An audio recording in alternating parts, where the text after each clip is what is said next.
properly. So when you're in class, you don't want to wait until when class is going to start to test out your audio and video. You want to get that rolling right away. So typically you can come in, test your audio, test your video, and make sure that's all working, and then you can hop off, and then you can just start it up again when class starts.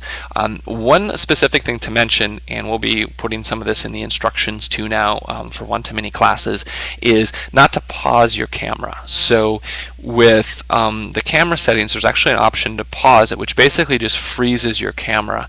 And I did this actually for a class that I taught a couple of weeks ago, a GMAT class, and what happened was it actually kind of messed up the recording of the class. It got the audio and video out of sync. So just a minor detail, but if you're going to be recording the class, the pause functionality works fine. It just seems there's some sort of a bug in the system when you do recording, and you want to be careful about that. So format, now this is probably the most important thing that I'll talk about today, and it's something that when we've seen classes that have gone really well or classes where we've had bigger challenges, it's typically been this issue of format.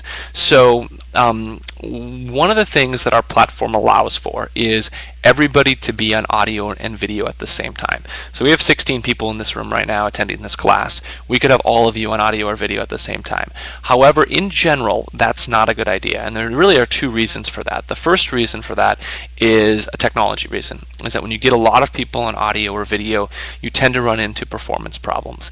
You especially get this if you have a student who doesn't have a headset, who's running their audio over their computer speakers, because what happens is it comes out over the computer speakers, gets picked up by the microphone, loops back in to the classroom, and basically creates an echo effect. And you just need one. So you could have a class of 50 people with everybody on audio, and if one person didn't have a headset, then you could literally run into echoes for all of the other students when they talked.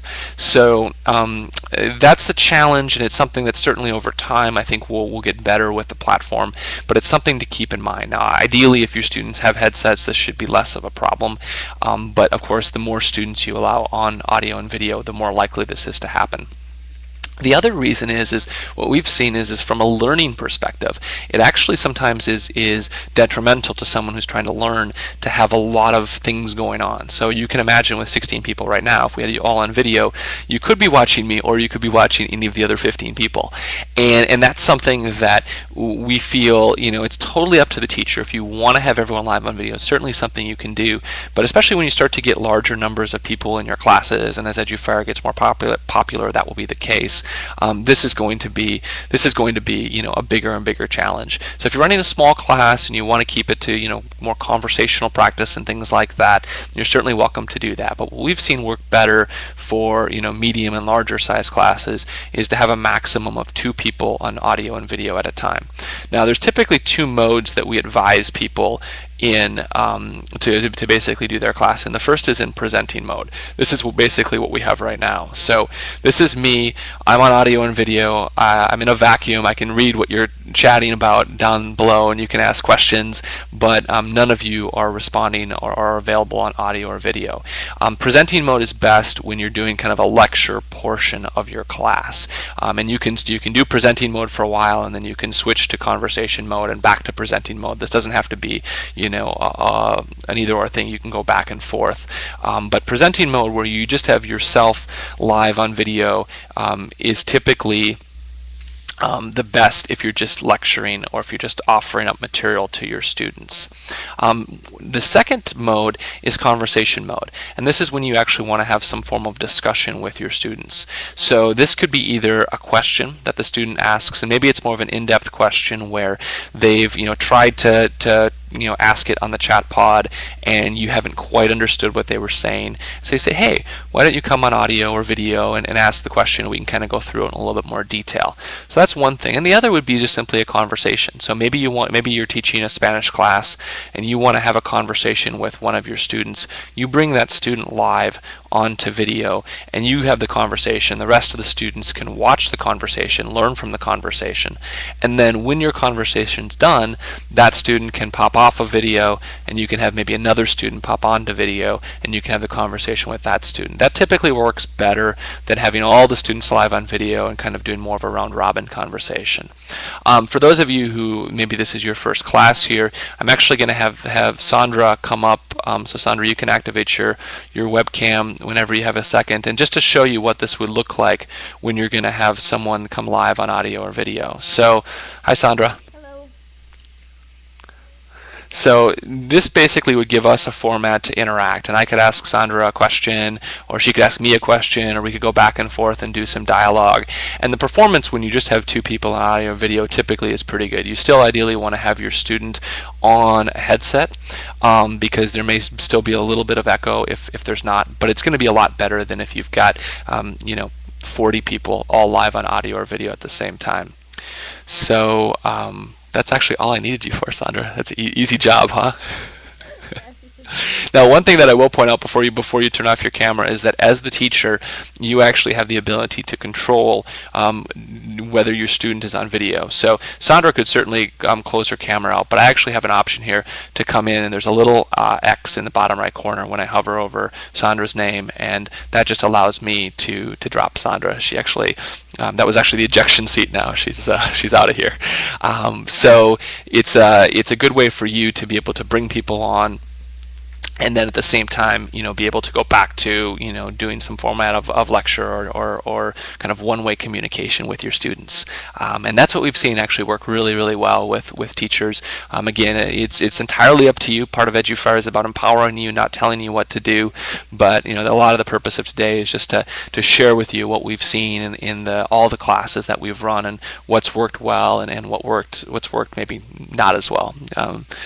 So moving on to tip 5, video tips. So this is something that is, for people who've done a lot of webcam stuff, they a lot of them know this kind of stuff. But for people who are new to live video, a lot of this is very new, and a lot of this is actually also new to our platform. So one of the things about video is that we recommend to people to basically adjust video based on what you're seeing with performance.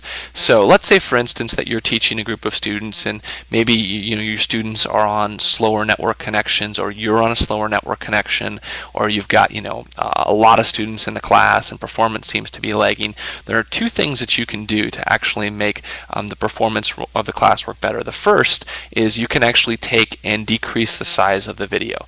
So you can see here that I can make myself extremely small. Now, ideally, you wouldn't run your class this way the entire time because it's pretty tough for someone to see, and we'll talk about class recordings in a little bit, but if you're recording the class and it's on this small of a window, the person who's watching the recordings, they're hardly going to be able to make out the instructor. So it's not necessarily something you want to do all the time, but if you notice your students are reporting performance problems, if they're, for instance, saying, I can't, I'm having some problems with the audio or something, you can try this to see if this improves things. If you find that your class is actually running very well and you're on a pretty fast connection, you've tested this a little bit, you can actually make your video window much larger. And these video windows can go pretty much full screen. So, this is something that you can do. I'm a giant now. This is something that you can do, and through this, this gives your students a little bit better opportunity to, see facial expressions. It's a little bit more of an interactive class when they can actually see you, in a little bit of a larger window. So it really is something that's entirely up to you. I typically try to make my video window as large as I can, but also giving myself the ability to show other things on the screen. The other thing that you can do is you can control the actual quality of the video. So this is the frame rate and the resolution. So I can go down to slow images, which I'll show you right now.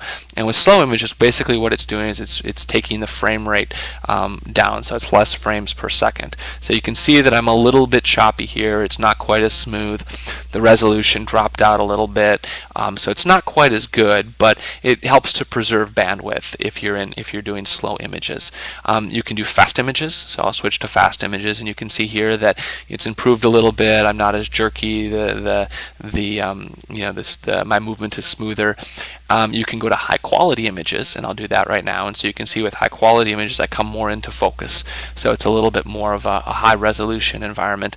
And then you can also go into high bandwidth mode, which is basically kind of if you have a very fast connection, it's giving you kind of a combination of both very smooth video as well as a very high resolution image. So I typically set it at high quality images just because I don't know that the choppiness is really a big deal. High bandwidth is a great setting as well. But again, if you're having performance issues, you can set it down to slow images or fast images, and that